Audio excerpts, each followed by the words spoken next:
जो सोच है एक देश में एक साथ ही लोकसभा का विधानसभा चुनाव करने का, मैं उसका पक्ष कर रहा हूँ और मैं इसके समर्थन में हूँ और ये बिल्कुल होना चाहिए। लेकिन महागठबंधन के पेट में दर्द क्यों है? उनके पेट में तो दर्द होना स्वाभाविक है ना। उनको पता है कि भाई जब एक साथ होगा तो कहीं के नहीं रहेंगे।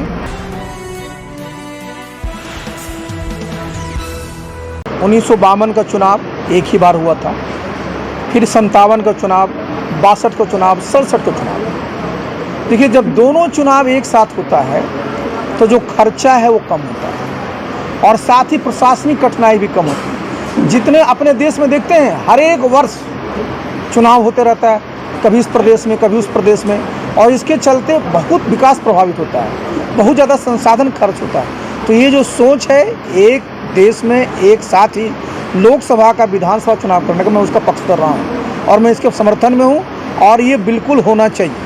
लेकिन महागठबंधन के पेट में दर्द क्यों है? उनके पेट में तो दर्द होना स्वाभाविक है ना। उनको पता है कि भाई जब एक साथ होगा तो कहीं के नहीं रहेंगे। आप जरा सोचिए भाई, जदयू के नेता लोग अगर पोल खोल बीजेपी के खिलाफ चला रहे हैं तो इससे बड़ा हास्यास्पद और मुद्दा क्या हो सकता है? भाई बिहार में 2020 में किसके साथ चुनाव लड़े, 2019 में किसके साथ चुनाव लड़े? जो इनके राष्ट्रीय अध्यक्ष हैं, आज जो सांसद हैं, उसमें उनको क्या, उसमें बीजेपी के लोगों ने वोट नहीं दिया था, सिर्फ जेडीयू के वोट से जीते थे। तो पोल तो इनका खोल रही है जनता से अपना मुंह छिपाने के लिए, अपनी गलतियों को छिपाने के लिए, अपनी कमजोरियों को छिपाने के लिए, अपनी असफलताओं को छिपाने के लिए इस प्रकार का स्लोगन दे रहे हैं। जनता तो इनका भंडा पहले फोड़ चुकी है कि भाई आपको बिहार की जनता ने एनडीए के साथ रह करके बिहार को विकसित प्रदेश बनाने का एजेंडा दिया था, और आपने क्या किया?